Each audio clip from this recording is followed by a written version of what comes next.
Fire Mountain Aria, written and narrated by Jill Penrod.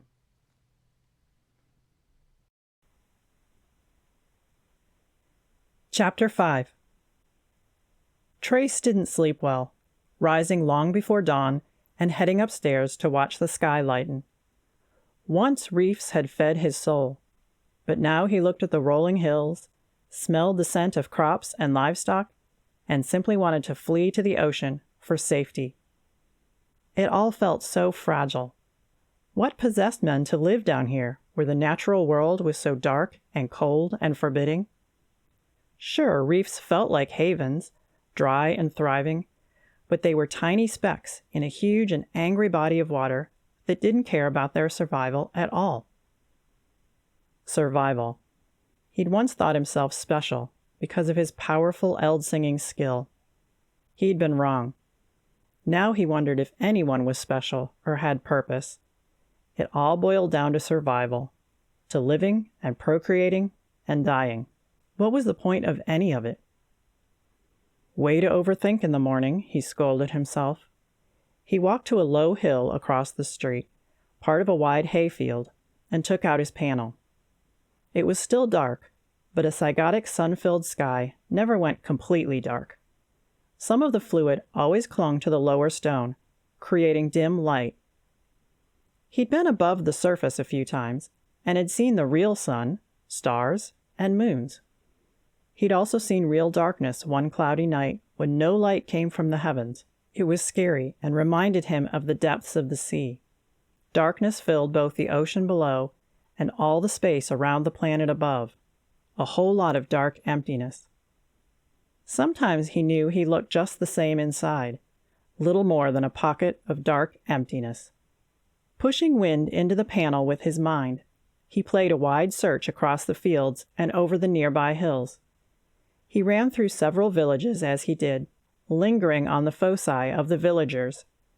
As he'd suspected, they were mostly folk-singers, a little weaker than normal, and many were dormant.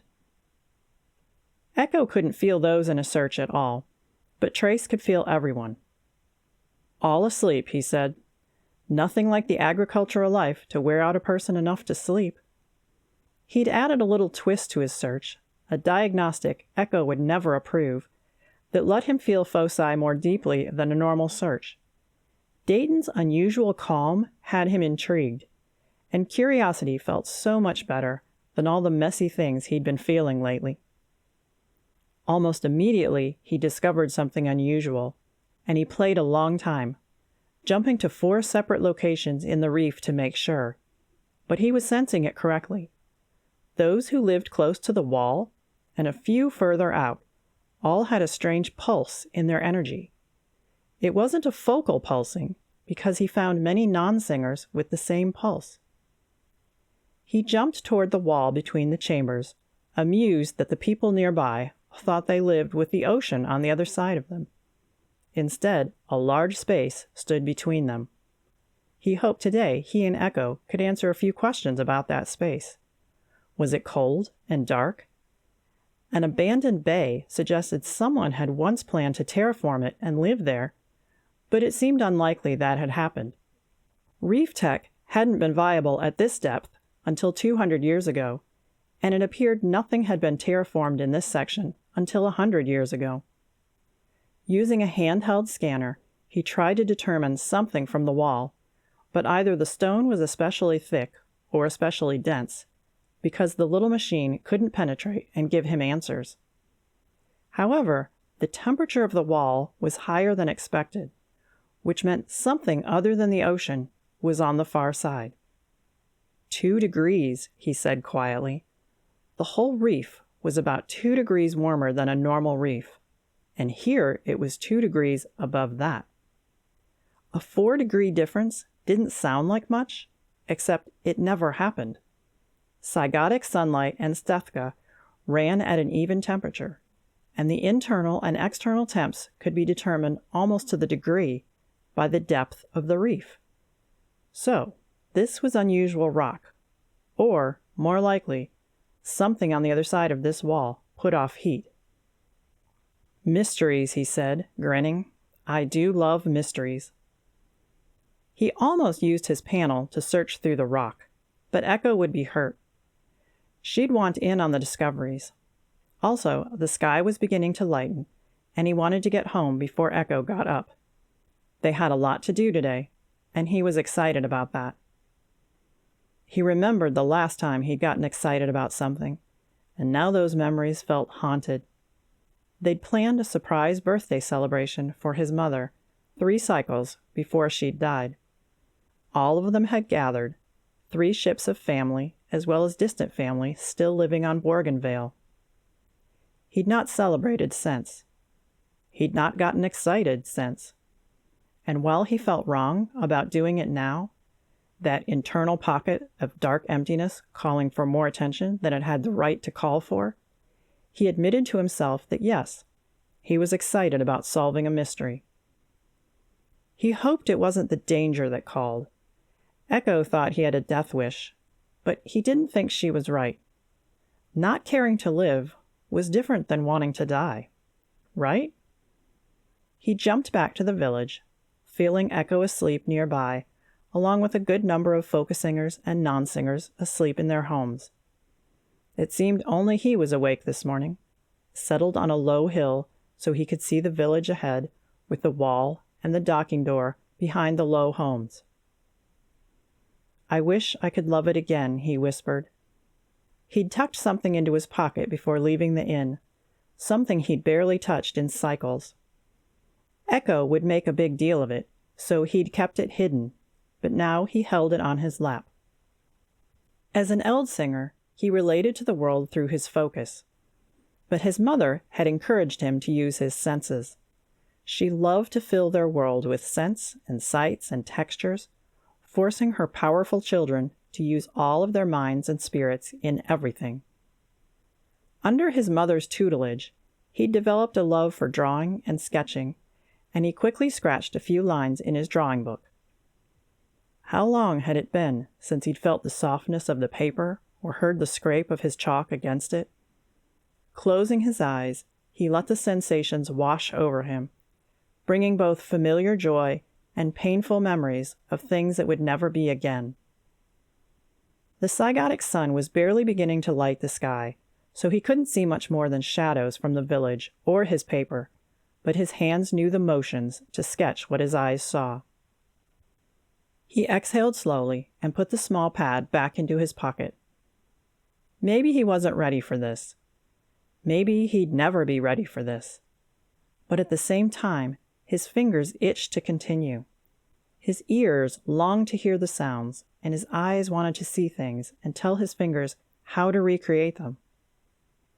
"I don't know," he whispered. He wondered who he talked to. Himself? His dead mother, whose voice had spoken so much encouragement? Now he could barely bring her to mind, without weeping like a child. "I don't know how to get over it, how to breathe through it, let alone draw through it. I don't know if I'm strong enough." The strongest man in the world turned out to be the weakest, most pitiful man ever born. When he could breathe again, when his focus calmed and his spirit settled, he walked back toward the inn. He didn't want Echo to wake up and find him missing. She worried, and she would make too much of him looking for answers. She would be ecstatic to find he'd drawn a few simple sketches, to know something in the world had captured his imagination again. She would overreact. He couldn't bear to raise her hopes and then turn out not to be as changed as she wanted. He would heal when he healed.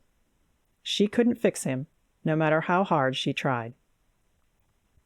When he returned, Dayton had sent all the data they'd asked for. He turned on a low lamp and read through, fascinated by some of the anomalies. The original charter specs noted the higher temp in the reef, although at that point it had registered as only 2 degrees all the way around. So something inside that unknown section was getting warmer. Eventually he got tired of waiting and pestered Echo awake, switching on lights and shaking her. She moaned and burrowed further into the covers.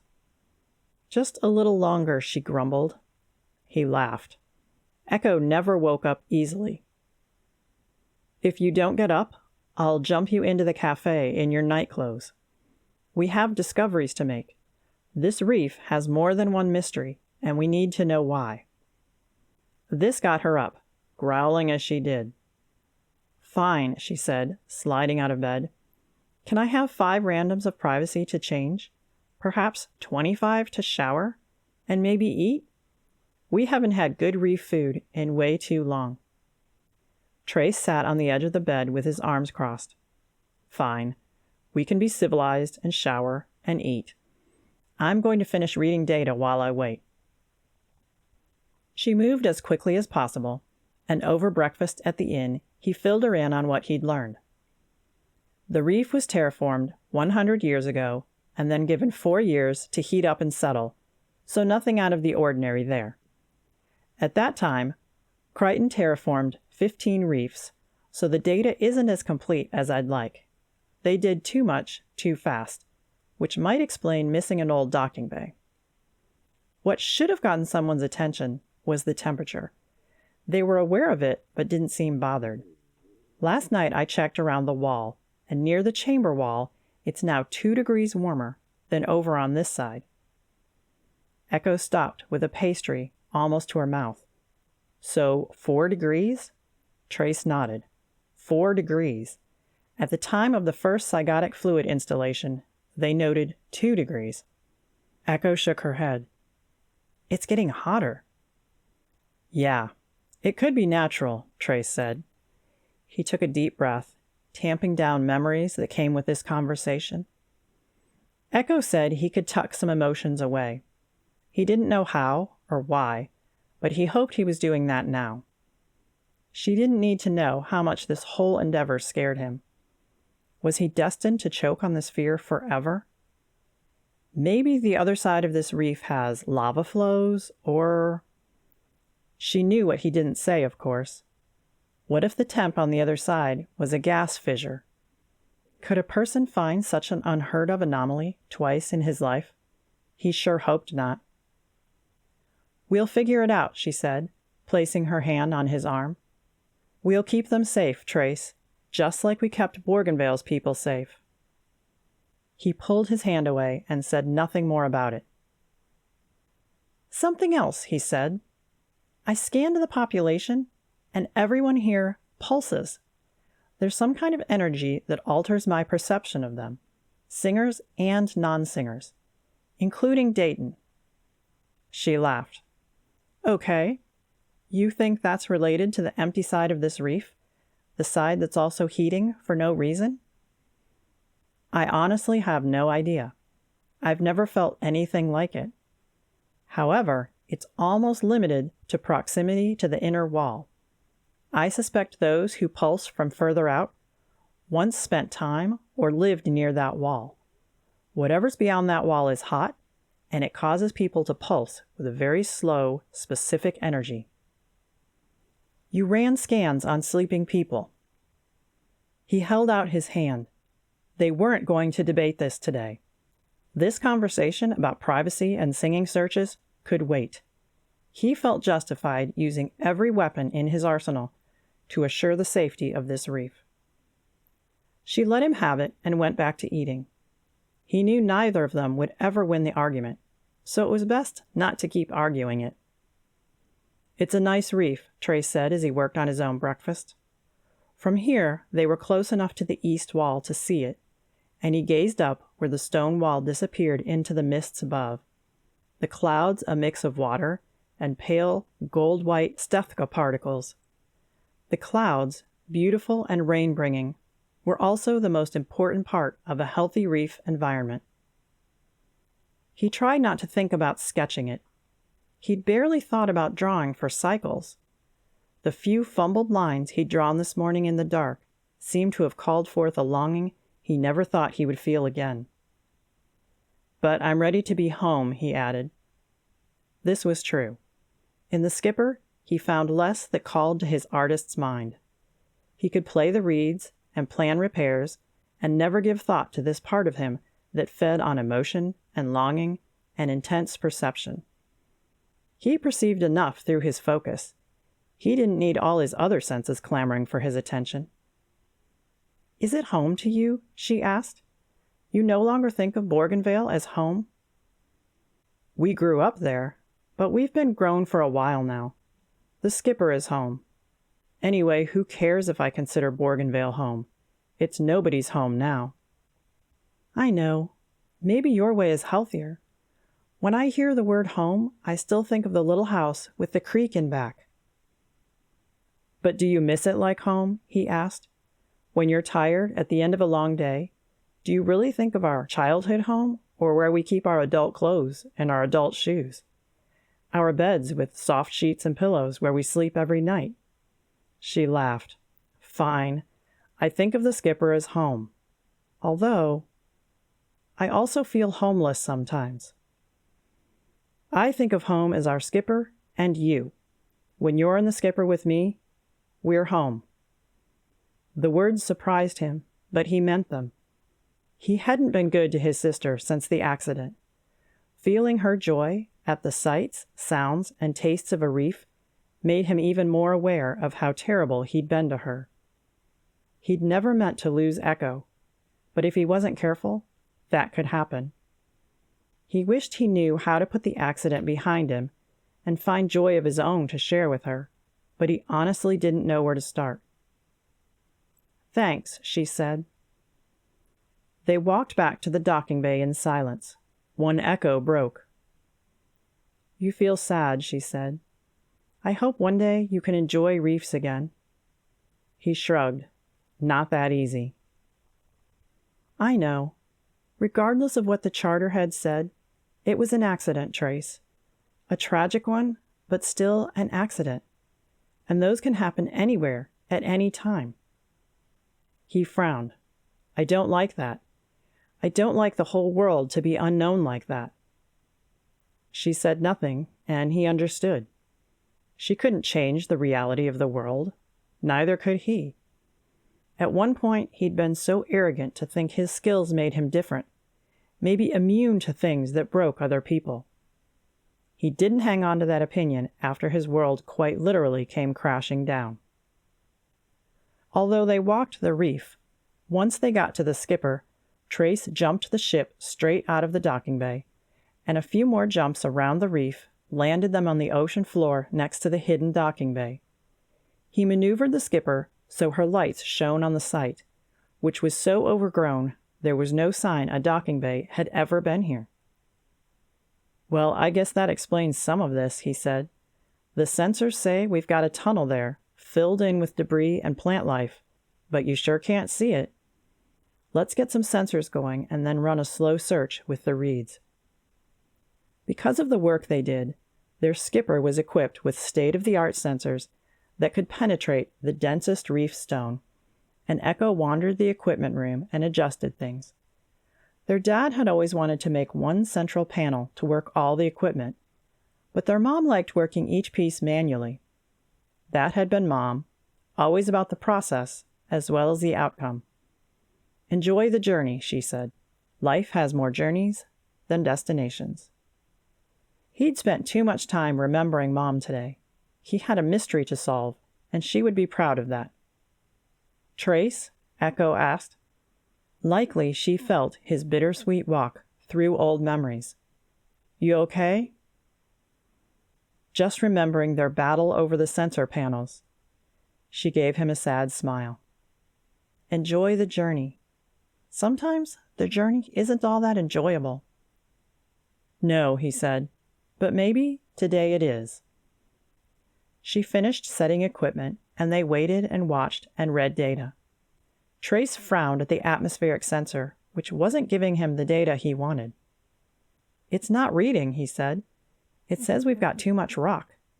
No reef is so thick that this sensor can't penetrate. She laughed. Well, apparently that's no longer true. How will we learn anything if we can't even sense through it? I mean, this is aimed at the docking bay. It's a hole. A hole filled with debris, she said. But solid debris? Shouldn't there be gaps? I'm going to move us. Trace moved the skipper a little higher on the reef. For some reason, this reef had the thickest rock they'd ever encountered. Unless... Wait, he said. Run another scan. We assumed this was a reef like any other reef, made of bizcore. But what if it's something else? Maybe we're not running into thick rock, but something new and impenetrable. And if it's something else, maybe that explains why it was created so far ahead of everything else. She set another sensor running, and it showed regular bizcore to a normal depth for a reef, and then a layer of something else, something it didn't recognize. Trace stood at her side, strangely irritated because the sensor had been stymied. Mystery was good, but this mystery might make their job dangerous. Danger he could do without. This is the best sensor money can buy, he said. Why would a reef out in the middle of nowhere have a rock inside that hasn't been seen anywhere else on the planet? I'm going to search with the reeds. Wait, Echo said. She adjusted sensors again. The tunnel seems to have a lot of bizcore here near the entrance. Let's clear some of it and then search. If that second layer is so dense the sensor can't penetrate, it might take a lot of strength to play through it. If we clear it, you won't have to work so hard. This made sense, and they used the jump song to move about 15 boulders into the ocean, followed by the more difficult removal of smaller debris. Wrapping so many small pieces in his focus at once took finesse, but soon they had cleared the tunnel halfway to the spot where the sensors could no longer get through. Trace put his hands on the control to move the sea warbler closer to the opening when something caught his attention, both visually and focally.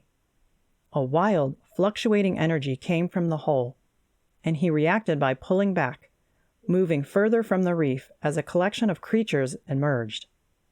He saw them, of course, 15 or 20 eels of varying sizes, including huge sizes that shone silver in the running lights.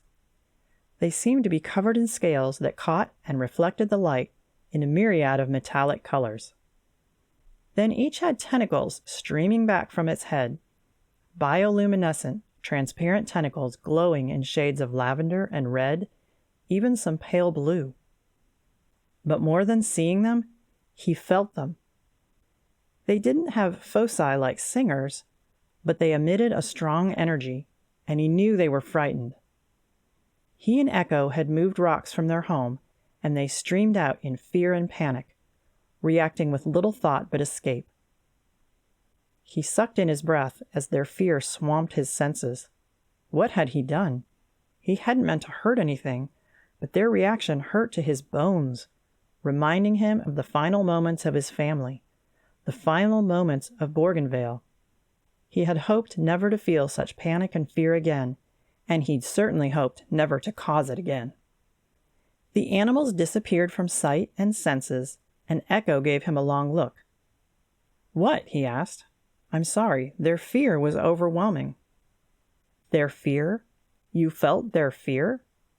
He blinked, not sure what was happening. Of course I did, but you didn't. I just watched a school of eels escape from a tunnel into the ocean.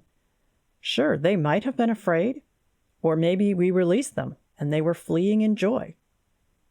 No, he said. He took a deep breath and willed his heart to slow down. No, we scared them. We frightened them from their homes. They don't have foci, not like singers, but they have something, an energy. An energy you can read that I can't read, she said. She shrugged. Okay, I guess. I don't understand, but you don't seem to be lying. He grinned, and the last of his strange reaction died away. Of course I'm not lying. This reef is simply filled with mystery. She played with the sensors and shook her head. We did open up another tunnel. I can't read well because of the mix of bizcore and whatever that other rock is, but it looks like more than one tunnel runs through the rock below the reef.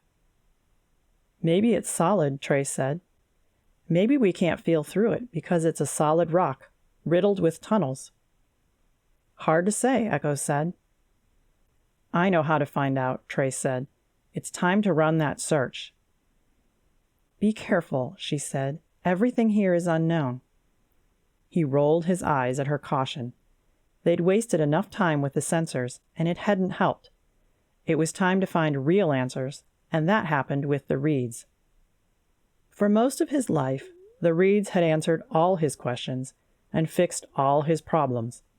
Until one day, they'd failed. Today, they wouldn't fail. Today, he would take back some of what he had lost. They couldn't keep messing around, scaring animals, and not finding anything. It was time to do what they'd been hired to do, use their skills to fix things. Echo sat down to watch, and Trace played the first notes to search through the rock to the space on the other side. The song wasn't difficult, something he'd played hundreds of times. But that didn't matter, because almost immediately, everything went wrong.